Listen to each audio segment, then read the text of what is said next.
धर्म से अर्थ की प्राप्ति हो। अब अगर ये अर्थ की प्राप्ति हो गई तो अर्थेन कामा, आपसे अपनी कामनाओं की पूर्ति करो। तो तीसरा भाव, सातवां भाव और 11वां भाव, ये कामनाओं की सिद्धि का भाव है। पैसा कमाया तो घर ले लें, गाड़ी ले लें, पद प्रतिष्ठा मिल जाए, समाज में हमारी गति हो जाए, मति हो जाए, यति हो जाए। 3, 7, 11, अगर इन भावों में शुभ ग्रहों का प्रभाव है तो इसे क्या कहेंगे? इसने जो धन उपार्जन धर्म के माध्यम से किया उसकी प्राप्ति भी की।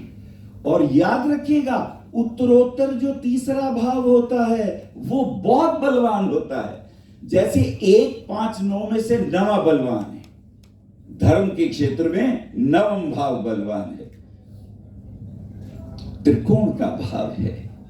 ये 4 त्रिकोण हैं, इसे समझ लीजिए। ऐसे ही 2, 6, 10 में से 10वां बलवान है। ऐसे ही 3, 7, 11 में से 11वां बलवान है। इच्छा पूर्ति कहते हैं ना, गणपति की आरती में अभी वो कह रहे थे, दर्शन मात्रेण इच्छा पूर्ति जय देव जय देव। तो जयदेव तो 11वें भाव में होते हैं। इच्छा पूर्ति कैसे होगी? 3, 6, 11, एक कामना का, कामनाओं की पूर्ति हो।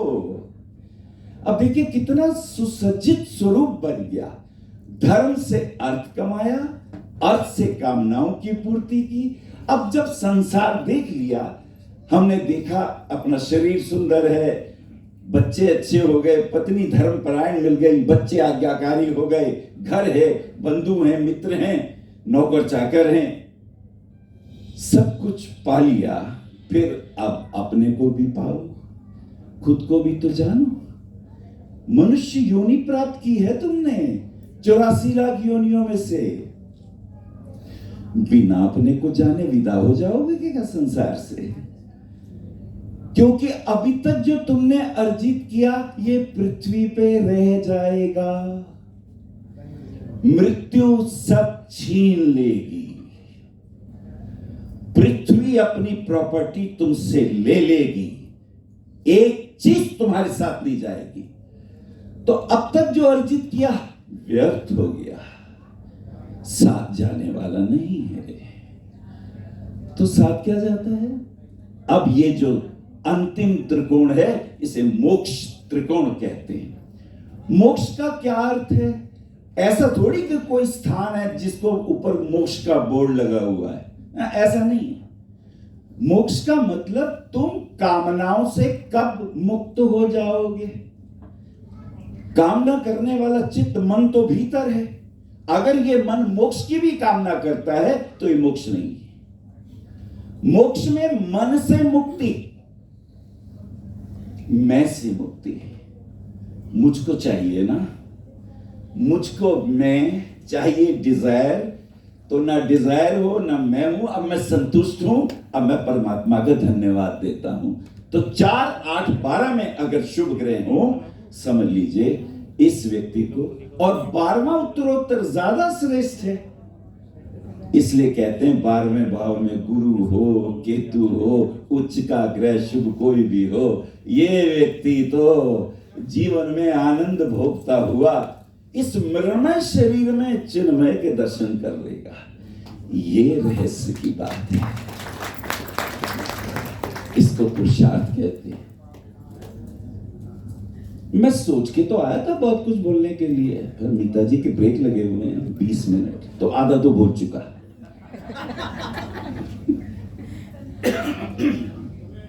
मीता जी क्या करें, इतने वक्ता, ये कोई श्रोता थोड़ी है, सारे वक्ता हैं, छू के देख लो, सभी ज्ञानी ध्यानी हैं। चलिए व्यक्ति योग की बात करता हूं, ये खंडित कब होता है? 6, 8, 12 में विपरीत राजयोग बनता है। पर यहां पराशर जी बड़ी बारीक बात कहते हैं जो हम चूक जाते हैं। हमें लगता है कि छठे भाव का स्वामी यदि 12वें भाव में हो और 12वें भाव का स्वामी छठे में हो, या छठे का स्वामी 8वें में हो और 8वें का स्वामी छठे में आ जाए, या 12वें का 8वें में हो और 8वें का 12वें में हो। They are just exchanging their houses. इसे दैन्य योग कहते हैं। ये विपरीत योग नहीं हुआ, होकर भी फल नहीं देगा। तो फल कब मिलता है? जब छठे भाव का स्वामी अगर 12वें है तो 12वें का छठे नहीं होना चाहिए, 12वें का अष्टम में हो जाए। यदि 8वें भाव का स्वामी छठे में है तो छठे का 12वें में हो जाए। यदि 12वें का अष्टम में है तो अष्टम का छठे में हो जाए। सूत्र समझे ना? व्यक्त योग परस्पर नहीं होना चाहिए। अगर होगा तो ये व्यक्त दैन्य योग बदल जाएगा। ये कभी भी विपरीत या राजयोग नहीं बनेगा। अब इसका विपरीत राजयोग से क्या फल मिलता है?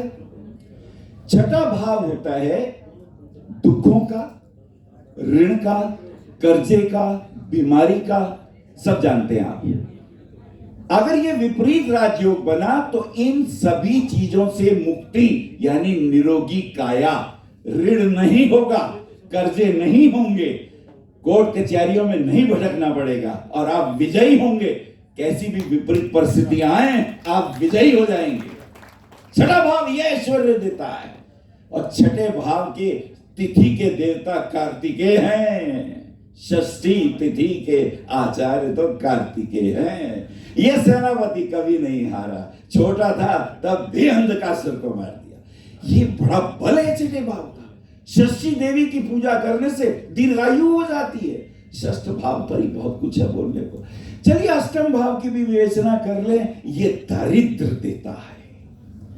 जितनी मर्जी मेहनत कर लीजिए फल नहीं मिलता।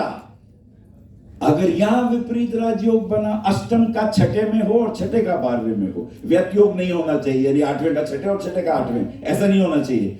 तो अष्टम में अगर विपरीत राजयोग बनेगा तो क्या करेगा?